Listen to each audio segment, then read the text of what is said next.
कहानी की शुरुआत में हमें माइक नाम का एक आदमी दिखाया जाता है जो एक लेखक होता है। रात का समय दिखाया जाता है और बरसात हो रही होती है। माइक पैरानॉर्मल चीजों पर अपनी कहानियां लिखता है, बट फिर भी उसे इन सब चीजों पर विश्वास नहीं होता। तभी वो एक होटल में जाता है और उस होटल में एक हॉन्टेड रूम होता है जिसके बारे में काफी अफवाहें थी। इसलिए माइक उस रूम में जाकर देखना चाहता है ताकि उसे कुछ सबूत मिल सके जिस पर उसे विश्वास हो जाए। ये एक ऐसा कमरा था जहाँ पर काफी लोगों की मौत हो चुकी थी और कुछ लोगों का ऐसा भी मानना था कि उन्होंने इस रूम में अजीब चीजें महसूस की और आवाजें भी सुनी। माइक पूरी रात वहाँ बिताता है पर उसे कुछ भी महसूस नहीं होता। माइक ज्यादा फेमस राइटर नहीं था क्योंकि भूत प्रेतों पर काफी कम लोग विश्वास करते हैं। माइक हमेशा इस टॉपिक पर किताबें नहीं लिखता था, मगर जिंदगी में हुई एक घटना ने उसे काफी बदल दिया था और वो अपना गुस्सा निकालना चाहता था और वो दुनिया को दिखाना चाहता था कि कोई ईश्वर नहीं, कोई शैतान नहीं, कोई भूत नहीं।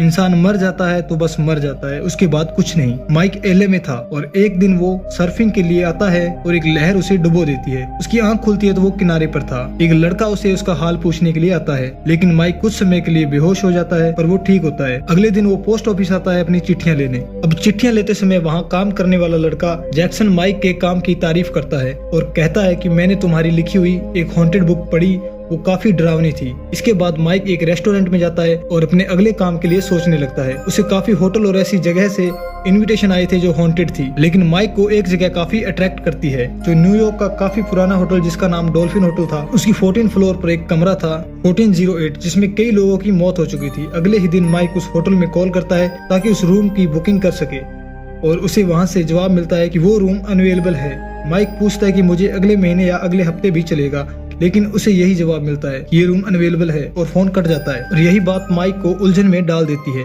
वो उस रूम के बारे में काफी आर्टिकल देखता है। वो होटल काफी पुराना था और न्यूज के मुताबिक वहाँ 22 से भी ज्यादा मौतें हो चुकी होती है। आमतौर पर लोग माइक को इनवाइट करते हैं ताकि उस जगह की पब्लिसिटी हो सके, मगर माइक को यहाँ कुछ अलग ही रिस्पॉन्स मिला था, जिसका मतलब वो लोग इस रूम को लोगों के सामने नहीं लाना चाहते थे। अगले ही दिन माइक अपने पब्लिशर से कॉन्टेक्ट करता है जिसका नाम सेम होता है और उसके पास एक वकील था। अगर वो होटल वाले उस रूम को देने से मना करे तो वो उस पर लीगल एक्शन ले सके।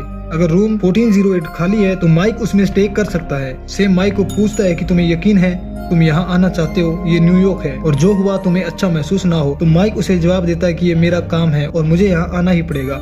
सेम पूछता है कि क्या तुम लिली को इस बारे में बताओगे। तो माइक कहता है कि मैं उसे चिंता में डालना नहीं चाहता। माइक के साथ कुछ बुरा हुआ होता है जब वो न्यूयॉर्क में था, जो हमें आगे कहानी में दिखाया जाएगा। कुछ दिन बाद माइक होटल में आता है। ये रात का समय था। जैसे ही वो होटल में अपना नाम बताता है तो वो मैनेजर को इस बात की खबर देती है। इंतजार करते करते उसने उस होटल स्टाफ को थोड़ा बहुत देख लिया था। इतने में होटल का मैनेजर एलन आता है जो माइक को उस रूम के अलावा कुछ और ऑफर करता है, लेकिन माइक सीधा मुद्दे पे आता है और मैनेजर को कहता है कि अच्छा यही होगा कि आप मुझे रूम 1408 की चाबियां दे दे। एलन को पता लग जाता है कि ये आसानी से नहीं मानने वाला, तो वो माइक को समझाने के लिए अपने ऑफिस में ले जाता है। उससे काफी अच्छे से पेश आता है। उसे एक पुरानी शराब भी ऑफर करता है, लेकिन माइक कहता है कि मुझे रिश्वत देने की कोशिश ना करें, मैं उस रूम में जाना चाहता हूँ। तो एलन उससे पूछता है कि आप कितने समय के लिए उस रूम में रहना चाहते हैं। तो माइक कहता है कि एक रात के लिए। एलन कहता है कि आज तक उस रूम में 1 घंटे से ज्यादा कोई नहीं रह सका। माइक कहता है कि इन बातों से तुम मुझे नहीं डरा सकते, शायद बच्चों को डरा सको पर मुझे नहीं।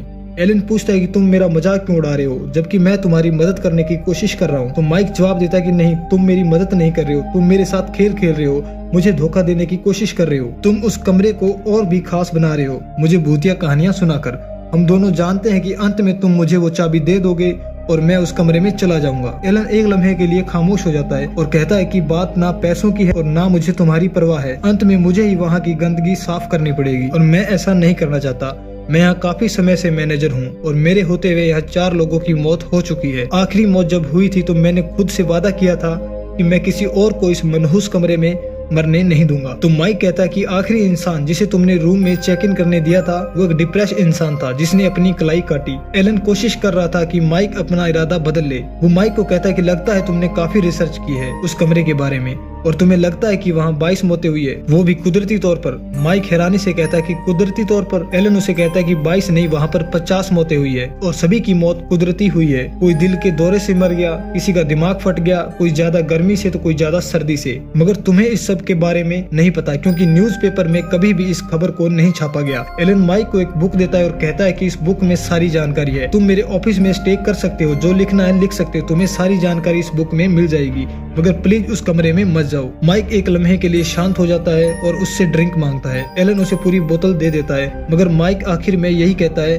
कि मैं उस कमरे में जाना चाहता हूँ। एलन को गुस्सा आ जाता है और उसे कहता है कि तुम सिर्फ ये किताब पढ़ो, शायद तुम्हें कुछ समझ आ सके कि मैं तुम्हें वहाँ जाने से क्यों रोक रहा हूँ। वहाँ ऐसे ऐसे हादसे हुए जिससे रूह कांप जाए। यहाँ पर पहली मौत अक्टूबर 1921 में हुई थी। केविन नामी एक शख्स था जिसने अपना ही गला काटा था और अपने ही गले पर स्टैचस लगाए थे। मैं तो कहूंगा कि तुम 1408 के बजाय 1404 में रात बिताओ। वो कमरा सेम उस कमरे की कॉपी है। तुम अपने रीडर को सब दिखा सकते हो। तो माइक कहता है कि मेरे रीडर सच जानना चाहते हैं। एलन उसका मजाक उड़ाता है कि तुम्हारे रीडर सिर्फ सस्ती कहानियां पढ़ना चाहते हैं, तुम एक काबिल लेखक हो। एलन की लाख कोशिशों के बाद भी माइक वहाँ पर रात बिताना चाहता था। मिस्टर एलन भी मजबूर हो जाते हैं और उसे चाबियां दे देते हैं। उसे 14 फ्लोर पर छोड़ने भी आते हैं। तभी माइक एलन से पूछता है कि पिछले 11 सालों से तुम लोगों ने उस कमरे की सफाई भी नहीं की होगी। तभी एलन कहता है कि नहीं, 1 महीने में सिर्फ एक बार हम उस कमरे की लाइट्स को ऑन करते हैं और सफाई करने के लिए जाते भी है तो सिर्फ 10 मिनट के लिए, वो भी दरवाजा खुला रहता है। पिछली बार एक मैड वॉशरूम में 10 मिनट से ज्यादा रह गई थी और दरवाजा बंद हो गया था। तभी माइक अचानक से उससे पूछता है कि उसकी भी मौत हो गई ना। तो एलन उसे बताता है कि नहीं, वो अंधी होकर बाहर निकली, उसने अपनी दोनों आंखें निकाल ली थी। और हैरानी की बात तो ये थी कि वो हंस रही थी। इतने में वो 14 फ्लोर पर पहुंच जाते हैं, लेकिन एलन लिफ्ट से बाहर ही नहीं निकलता और कहता है कि मैं इस कमरे के इतना ही करीब आता हूँ। और माइक उस कमरे के अंदर चला जाता है। एलन उसे आखिरी बार रोकने की कोशिश करता है और कहता है कि प्लीज आप इस कमरे में ना जाएं, लेकिन माइक कहता है कि नहीं। खैर, ऐसा भी नहीं था कि इस फ्लोर पर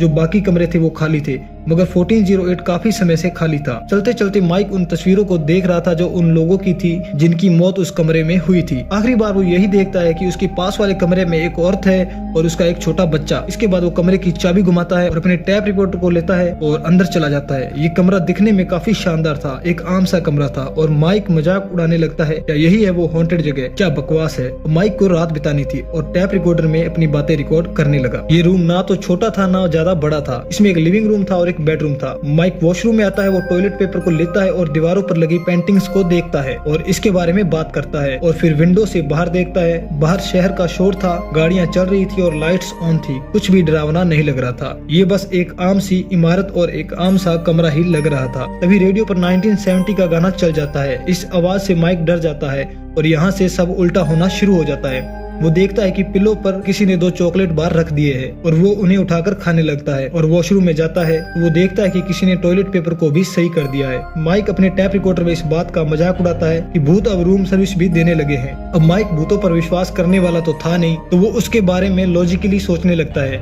कि जब वो विंडो से बाहर देख रहा था तो होटल के स्टाफ में से कोई आया होगा और उसने ही ये चॉकलेट बार रखी होगी और उसने ही टॉयलेट पेपर को सही कर दिया होगा। जल्दी से वो लिविंग रूम में जाता है क्योंकि इतनी जल्दी वो यहाँ से बाहर नहीं जा सकता था, मगर वहाँ पर कोई नहीं था और ना ही अलमारी में कोई था। अब माइक को गर्मी महसूस होने लगी थी। अब माइक को हेल के 9 सर्कल से गुजरना था और वो पहले वाले में एंटर कर चुका था। गर्मी की वजह से वो होटल मैनेजमेंट को कॉल करता है तो एक लेडी कॉल अटेंड करती है और वो सबसे पहले पूछती है कि क्या आप चेकआउट करने के लिए रेडी है सर। माइक हंसता है और कहता है कि बिल्कुल नहीं, लेकिन तुम लोगों ने कोशिश अच्छी की मुझे डराने की। वो कंप्लेन करता है कि रूम काफी गर्म है। इस पर वो लेडी कहती है कि हम किसी को भेजते हैं और वो एक चेयर पर बैठ जाता है और सच्चाई को बयां करने लगता है कि होटल का कमरा कितना डरावना हो सकता है। न जाने कितने लोग यहाँ पर लेटे होंगे, बीमार लोग, टूटे हुए लोग, न जाने कितने लोग यहाँ पागल हो चुके होंगे। तभी माइक की नजर दीवार पर लगी उस पेंटिंग पर पड़ती है। जब वो आया था तो वो पेंटिंग बिल्कुल सीधी थी, लेकिन अब वो टेढ़ी हो चुकी थी। माइक उसे ठीक करता है। वो पेंटिंग एक समुद्री जहाज की थी जो समुद्र की लहरों और तूफान में फंस चुका था। तभी उसे तेज आंधी और लहरों का एहसास होता है तो वो अपने आप को कहता है कि ये सब सच नहीं, बस मेरा दिमाग इस तस्वीर को देखकर ये सब महसूस कर रहा है। तभी दरवाजा नॉक होता है और जब माइक दरवाजा खोलकर देखता है तो वो रूम का एयर कंडीशनर ठीक करने वाला वर्कर आया होता है। तो वो उसे बॉक्स दिखाता है, लेकिन वो वर्कर अंदर नहीं आ रहा होता और वो माइक से कहता है कि आप जानते हैं ना इस कमरे में क्या हुआ था। जिस पर माइक कहता है कि मुझे सब पता है, तुम्हें सिर्फ 6-7 कदम आगे आना है और तुम्हें इस सब को ठीक करना है। जिस पर वो इनकार करता है कि मैं अंदर नहीं आने वाला। वो माइक को समझाता है कि तुम उस पैनल को ठीक कर सकते हो, मैं तुम्हें यहाँ से इंस्ट्रक्शन दूंगा। माइक उन इंस्ट्रक्शन को फॉलो करता है। रूम का एयर कंडीशनर तो ठीक हो जाता है, लेकिन वो वर्कर बिना कुछ कहे वहाँ से चला जाता है। अब माइक वाइन लेता है और बेड पर लेट जाता है कि तभी अचानक रेडियो पर वही गाना फिर से शुरू हो जाता है। तो माइक को गुस्सा आता है और वो रेडियो को बंद कर देता है और देखते देखते टाइमर अपने आप 1 घंटे के लिए सेट हो जाता है। जैसे कि एलन ने कहा था कि कोई भी 1 घंटे से ज्यादा यहाँ नहीं रह सकता। तभी माइक को एहसास होने लगता है कि ये सब मजाक नहीं है कि अचानक उसके कान सुन पड़ जाते हैं और उसे कुछ भी सुनाई नहीं देता और वो विंडो से बाहर निकलकर देखता है, लेकिन बाहर सन्नाटा होता है। इतने में ही विंडो अपने आप बंद हो जाती है और उसका हाथ जख्मी हो जाता है और हाथ से खून निकलने लगता है। वो जल्दी से वॉशरूम जाकर अपना जख्मी हाथ धोने की कोशिश करता है और पानी काफी ज्यादा गर्म होता है, जिससे उसका हाथ जल जाता है और वो और भी ज्यादा जख्मी हो जाता है। इस बात से माइक काफी घबरा जाता है और वो अपने बैग से रुमाल निकालकर अपने हाथ पर लपेट लेता है और फ्रंट डेस्क पर कॉल करके कहता है कि मुझे इस रूम से चेकआउट करना है, मैं जख्मी हो चुका हूँ, मुझे हॉस्पिटल जाना है। और कॉल पर जो लड़की होती है वो उससे उल्टी सीधी बातें करने लगती है और कहती है कि वो उसकी बात मैनेजर से करवाएगी। माइक अपना सामान लेता है और रूम से भागने की कोशिश करता है और दरवाजा खोलता है, लेकिन हैंडल टूट जाता है और चाबी भी लॉक के अंदर गिर जाती है। इस बात से माइक और भी ज्यादा घबरा जाता है और विंडो के पास जाता है और विंडो से तेज आवाजें लगाने लगता है कि मुझे मदद की जरूरत है। सामने वाली बिल्डिंग में एक शख्स होता है जिसे वो इशारों से समझाने की कोशिश करता है कि सर मुझे मदद की जरूरत है, मुझे बचाएं। लेकिन ये देखकर माइक को हैरत होती है कि वो आदमी माइक की ही हेयर रिफ्लेक्शन थी। जब वो लैंप लेकर ध्यान से उसे देखता है तो उसके पैरों तले से जमीन खिसक जाती है कि असल में वो भी माइक ही है। तभी उस पर कोई पीछे से हमला करता है तो माइक को भी अपने पीछे कोई डरावना इंसान नजर आता है जो उसे मारने की कोशिश कर रहा था, मगर फिर वो गायब हो जाता है। तभी माइक अपना दिमाग लगाता है और एक लैंप को नीचे फेंकता है ताकि किसी को पता चले और वो पुलिस को कॉल करे।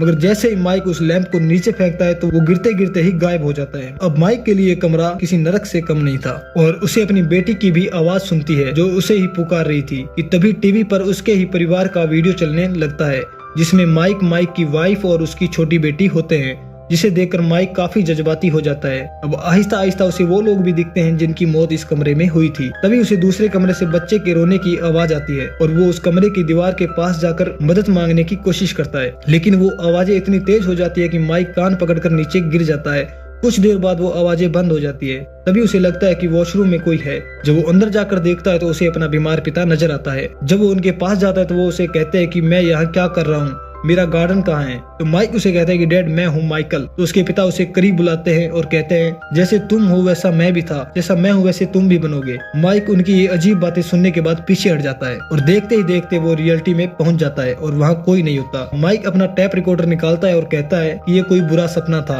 उसे कुछ याद नहीं होता कि वो कहाँ सोया होगा, अभी भी ट्रेन में सफर कर रहा है या अपने घर पर है, मगर ये सच नहीं हो सकता। अगर उसे इस सपने से बाहर आना है तो उसे मरना होगा। और वो विंडो के पास आता है, मगर इतनी ऊंचाई देखकर माइक घबरा जाता है और वो रूम में लगे मैप को देखता है और सोचता है कि वो बालकनी से होता हुआ दूसरे रूम में जाएगा। वो कदम गिन लेता है कि दूसरे कमरे की खिड़की कितनी दूर हो सकती है। वो हिम्मत करके बाहर जाता है। आहिस्ता आहिस्ता वो आगे बढ़ता है, मगर वो अपनी मंजिल तक पहुंच ही नहीं पा रहा था क्योंकि वहाँ पर कोई और खिड़की होती नहीं। पूरी इमारत में सिर्फ एक कमरा और एक ही खिड़की होती है। इससे माइक के होश उड़ जाते हैं और वो फिसल जाता है, लेकिन वो नीचे नहीं गिरता। किसी तरह से वो वापस रूम में दाखिल हो जाता है, मगर इस बार देखता है कि पूरा कमरा ही चेंज हो गया था, मानो वो समय में बहुत पीछे जा चुका था। लाइट्स अलग थी, दीवारों का कलर अलग था। अब उसे अपना ही अतीत नजर आने लगा था, जिससे हमें पता चलता है कि माइक की एक बेटी थी जिसकी किसी बीमारी की वजह से मौत हो गई थी, जिस घटना की वजह से माइक बिल्कुल बदल गया था। इस कमरे में उसे दर्द का एहसास हो रहा था। अपनी बच्ची की मौत के बाद उसे भगवान से भी विश्वास उठ गया था, मगर अब जो माइक के साथ हो रहा था माइक उसे और बर्दाश्त नहीं कर सकता था। उसके मोबाइल में भी नेटवर्क नहीं था, लेकिन लैपटॉप पर वो अपनी पत्नी को वीडियो कॉल करने में कामयाब हो जाता है। वो उसे समझाता है कि मैं डॉल्फिन होटल में फंस चुका हूँ, कोई ऐसी शक्ति है जो मुझे मारने की कोशिश कर रही है। लेकिन अचानक से कनेक्शन कट जाता है और फायर सिस्टम एक्टिवेट हो जाता है। एक्चुअली वो सोचता है कि ये उसके हेल्यूसिनेशन है और एलन ने जो उसे ड्रिंक दी थी उसमें शायद कुछ मिलाया हो, या उसने जो चॉकलेट खाई थी उसमें कुछ हो। जो भी हो रहा है शायद उसका वहम हो सकता है। इसके बाद माइक वेंटिलेशन से बाहर निकलने की कोशिश करता है और ऊपर चढ़ता है, मगर जैसे जैसे वो आगे बढ़ता है तो उसे उसका ही अतीत नजर आने लगता है, जिसमें वो एक अच्छा पति नहीं था। उसके पिता के साथ भी उसका रिश्ता अच्छा नहीं था और जब उसकी बेटी की मौत हुई तो उसने अपनी ही पत्नी को छोड़ दिया। जैसे जैसे वो आगे बढ़ता है उसे कोई भी रास्ता नहीं दिखता और आगे उसे काफी पुरानी लाश मिलती है। माइक उसके पास जाता है तो वो देखता है कि वो लाश नहीं थी, उसमें अभी भी जान थी। तभी वो इंसान माइक को पकड़ने के लिए उसका पीछा करने लगता है और माइक उससे बचने के लिए आगे भागने लगता है और रेंगते रेंगते वो वापस उसी कमरे में गिर जाता है। और हमें पता चलता है कि इस कमरे से बाहर नहीं निकला जा सकता क्योंकि अब कोई और रास्ता बचता ही नहीं। वो विंडो भी अब सील हो चुकी थी। माइक अब ड्रिंक लेने के लिए मिनी फ्रिज के पास जाता है, लेकिन फ्रिज में उसे कोई ड्रिंक नहीं मिलती और उसे फ्रिज में मिस्टर एलन नजर आते हैं। दरअसल वो एलन नहीं, एलन के रूप में शैतान होता है और उसे कहता है कि जरा सोचो माइक, तुमने कितने लोगों को भटकाया है, तुम्हारे साथ ये सब हो रहा है क्योंकि तुम किसी चीज पर विश्वास नहीं करते। तभी माइक उसे चिल्लाकर कहता है कि तुम मुझसे क्या चाहते हो, और तभी हमें दिखाया जाता है कि वहाँ पर कोई एलन था ही नहीं। माइक सिर्फ उस मिनी फ्रिज से बात कर रहा था। तभी उसे अपने पास्ट की याद आती है जहाँ पर उसकी बेटी बहुत बीमार थी, जहाँ पर माइक और उसकी वाइफ दोनों उसके पास बैठे होते हैं और उसकी बेटी माइक से पूछती है कि मरने के बाद वो कहाँ जाएगी। तभी उसकी माँ उससे कहती है कि तुम अभी नहीं मरने वाली, लोग बूढ़े होकर मरते हैं और काफी खूबसूरत जगह पर जाते हैं। तो उसकी बेटी कहती है कि हर किसी को मरना पड़ता है डैड, क्या उस जगह पर ईश्वर होंगे? तो माइक कहता है कि हाँ। इस बात से उसकी वाइफ से झगड़ा हो जाता है कि तुम्हें मेरी बेटी को ऐसी धार्मिक बातें नहीं सिखानी चाहिए, क्योंकि माइक को इन सब चीजों पर विश्वास नहीं होता। तभी हमें फिर से उसी कमरे का सीन दिखाया जाता है। वहाँ पर अब बहुत ज्यादा ठंड हो जाती है और माइक अपना टैप रिकॉर्डर निकाल कर वहाँ के हालात और उसके साथ जो हो रहा था उसे एक्सप्लेन करने की कोशिश करता है कि शायद वो सर्कल्स ऑफ हेल से गुजर रहा है और अब ये 9वां सर्कल है और यहाँ बहुत ठंड है। इतने में उसे उसकी वाइफ की वीडियो कॉल आती है। कुछ समय तक तो माइक अपनी पत्नी से बात कर पाता है, लेकिन फिर शैतान सब अपने कंट्रोल में कर लेता है और उसकी वाइफ को भी यहाँ आने के लिए मजबूर करता है ताकि वो भी यहाँ हमेशा हमेशा के लिए फंस जाए। वीडियो कॉल बिल्कुल भी माइक की कंट्रोल में नहीं होती। तभी पूरा कमरा हिलने लगता है और दीवार पर लगी उस पेंटिंग जिसमें समुद्र था उससे पानी बहने लगता है और पूरा कमरा ही पानी में डूब जाता है। और जब माइक की आंख खुलती है तो माइक वहाँ पहुँच जाता है जहाँ माइक मूवी की शुरुआत में डूबा था। वो अभी तक लॉस एंजलिस में ही था, वो अभी तक न्यूयॉर्क नहीं आया होता। और जब उसकी सही से आंख खुलती है तो उसके सामने उसकी वाइफ होती है। तो वो उससे पूछता है कि मैं न्यूयॉर्क में तो नहीं हूँ। तो उसकी वाइफ उसे कहती है कि नहीं, तुम एलए में हो, लेकिन तुम ऐसा क्यों पूछ रहे हो? तो माइक सोचता है कि जो उसने देखा या रियलाइज किया ये सब उसका भ्रम था, कुछ भी सच नहीं हो सकता। वो अपनी वाइफ को देखकर खुश था और उससे पूछता है कि तुम मेरे लिए यहाँ तक आई? तो वो जवाब देते हैं कि मुझे तुम्हारी चिंता थी। बाद में माइक उसे अपने होटल वाले इंसिडेंट के बारे में बताता है कि वो सब इतना सच था कि मुझे वो सपना ही नहीं लगा। वहाँ मैंने अपनी बेटी केटी को भी देखा जो मेरे करीब थी। इस पर उसकी पत्नी कहती कि ये सब तुम्हारे दिमाग में है, कि शायद तुम किसी कहानियों में चले गए थे। माइक को लगा शायद ऐसा ही था। उस दिन वो अपने पिता से भी मिलने जाता है जो एक ओल्ड एज होम में था। उसे अच्छे से बात करता है, माफी मांगता है और उससे अगले दिन माइक पोस्ट ऑफिस जाता है अपनी चिट्ठियां लेने। उसे उम्मीद थी कि जो डॉल्फिन होटल से उसे चिट्ठी आएगी वो उसे मिल जाएगी, मगर वो उस होटल में जाएगा नहीं। लेकिन वो चिट्ठी उसे नहीं मिलती। मगर फिर वो होटल में काम करने वाला लड़का उसी लाइन को दोहराता है कि मैंने तुम्हारी किताब पढ़ी जो काफी हॉन्टेड थी। फिर जब माइक उस पोस्ट कार्ड को लेने वापस आता है तो हैरान हो जाता है कि पोस्ट ऑफिस के लोग होटल के स्टाफ जैसे दिख रहे थे और देखते ही देखते वो दीवारों को तोड़ने लगते हैं और दीवारें तोड़ देते हैं और पलक झपकते ही वो होटल रूम 1408 में पहुंच जाता है। वो पूरा कमरा जला हुआ होता है और उसे पहले तो उसकी बेटी का कॉफी नजर आता है और फिर उसे अपनी बेटी नजर आती है। तो माइक उसे कहता है कि तुम मेरी बेटी नहीं हो सकती, लेकिन वो इतनी इमोशनल बातें करती है कि माइक उसे अपने गले से लगा लेता है और रोने लग जाता है। देखते ही देखते कैटी मर जाती है और वो राख में बदल जाती है। माइक नीचे गिर जाता है और कहता है कि मैं बाहर गया था, मैं यहाँ से निकल गया था। तभी रेडियो में वही सॉन्ग बजने लगता है। तभी एक लम्हे के लिए उसकी आंख खुल जाती है और कमरा उसी हालात में होता है। तभी उसे कॉल आती है और वो पिक करता है। तो वो लेडी कहती है कि क्या आप चेकआउट के लिए तैयार हैं, जिसका मतलब है आत्महत्या। जिसके बाद माइक पूछता है कि तुम मुझे मार क्यों नहीं देते। वो लेडी कहती है कि इस कमरे में आने वाले इंसान को हम आजादी देते हैं, या तो वो हर घंटे को बार बार जिए या आत्महत्या करके आजाद हो जाए। माइक जवाब देता है कि मैं ऐसा नहीं करने वाला। दूसरी तरफ लिली को सच में माइक की कॉल रिसीव हुई थी, तो वो भी डॉल्फिन होटल की तरफ निकल पड़ी थी। माइक बैठता है और सोचता है कि शैतान को कैसे हराया जाए। सारी तरफ उसे फांसी के फंदे नजर आ रहे थे और एक तरफ उसे अपनी कब्र। तो माइक कहता है कि मैं ऐसे नहीं मर सकता, अगर मैं मरूंगा तो तुम्हें भी अपने साथ लेकर मरूंगा, ताकि तुम किसी और को अपना शिकार ना बना सको। इसी के साथ वो कमरे को आग लगा देता है। अभी तक जो हो रहा था माइक के दिमाग में था, इसका मतलब डेविल ही उसके साथ ये सब कर रहा था, मगर वो आग असली थी। होटल वालों के हिसाब से वो रूम खाली था, माइक उसमें था ही नहीं। असल में माइक इस दुनिया और मरे हुए लोगों की दुनिया में था। तो जैसे ही वो उस रूम को आग लगाता है तो पूरे होटल में अलार्म सिस्टम ऑन हो जाता है। लिली ठीक समय पर पहुंच तो जाती है, लेकिन माइक बच नहीं पाता। बाद में उन्हें उसकी लाश जली हुई मिलती है और वो रूम भी अब जल जाता है। तो आगे अब कोई भी इंसान उस रूम में ट्रैप नहीं होगा। इसके बाद हमें दिखाया जाता है कि होटल का मैनेजर एक बॉक्स लेकर माइक के फ्यूनरल पर आता है, मगर माइक की वाइफ लिली उस बॉक्स को लेने से मना कर देती है। तो एलन उसे अपने पास रख लेता है और जब उसे वो खोलता है तो उसमें वही टैप रिकॉर्डर होता है और वो उसे प्ले करता है। उसे वहाँ 2 आवाजें सुनाई देती है, एक माइक की और एक उसकी बेटी की। फिर एक लम्हे के लिए मिरर में उसे माइक का भूत नजर आता है और इसी के साथ इस मूवी का एंड हो जाता है।